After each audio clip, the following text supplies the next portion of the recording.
Hello, and welcome back to my channel. If you're new here, then thank you for clicking on this video. Your presence here is appreciated and welcomed. In today's video, I left in my warm-up sketching. Often I approach my workspace without an idea of what I'll be doing for the day, so the sketching allows me to wake up the artistic energies within and to seek form and inspiration. When I start a project, I welcome the abstract and I gravitate towards pattern and flow. Honestly, until I started making these videos, I wasn't fully aware of how I worked. I just worked and didn't really think about it. Just like many of you, I get to work and have a set routine that I follow without question. For many of you, you likely start by going through your emails, voicemails, and then you jump into your day. What I do is similar. Sketching is just like checking my emails.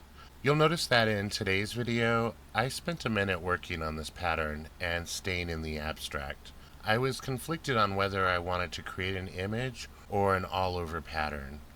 I do have it in my mind that I want to create a few all-over patterns for something big like a blanket or something to that effect, but I was open to whichever energy materialized. I was game to run with either or. I know I approach art in a very untraditional way, and I have to give this method of madness its proper accolade.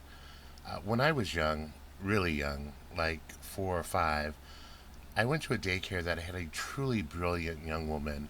I think maybe she was in her early 20s, who truly knew how to gain the interest of the kids she was in charge of.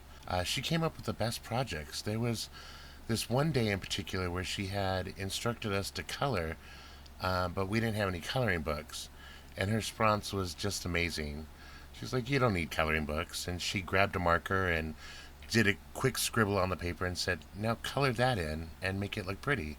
I don't know why, but that caused a light bulb to go off in my head. Someone just gave me permission to run free and be abstract. That teacher was just doing her job, but her energy woke up the artist within me. I also remember that I used to sit with my grandmother and she would point to clouds or patterns and then would ask me what I saw.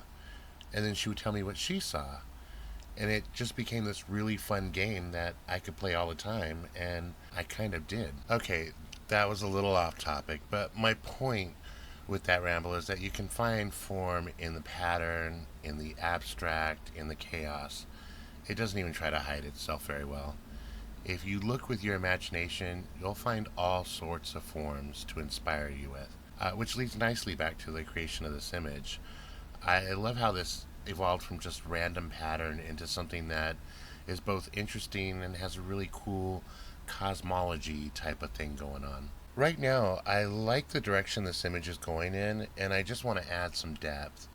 At first, I was playing with these asteroid type of shapes and was considering going in that direction, but I was missing color contrast, and I wanted something more dynamic.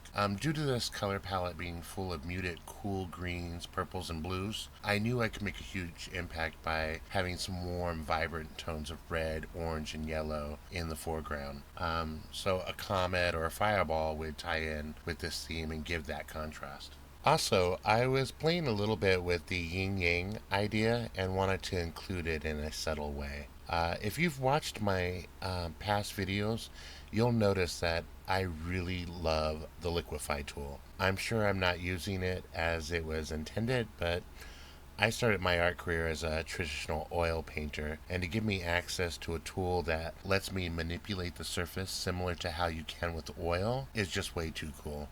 Prior to working in Clip Studio, I was using a cheap old version of Corel Paint, and it didn't have this tool, so I'm a bit like a kid in a candy store right now. Around this point, I can see the finish line, and it's all about just refining the shapes and bringing the elements into visual balance. While working, I keep switching to a black background, and I'm loving how the black is really framing these elements and giving it some context. I usually shy away from a black background as it can be limiting within my vignette sort of design space. But with that said, the contrast is just too stunning for me to ignore, and I end up choosing a black background anyway, which I think looks great. If you're a fellow artist, then I hope this video has given you some inspiration on your creative journey, or has at least entertained you over these last 5 minutes. I love what I do, and I love sharing my work like this. If you've enjoyed this video, please like or comment.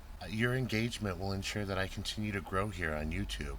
Also, please consider subscribing to see more videos like this. If you would like to purchase one of my designs, then please visit my store. The link is in the description. As always, thank you so much and have a great day.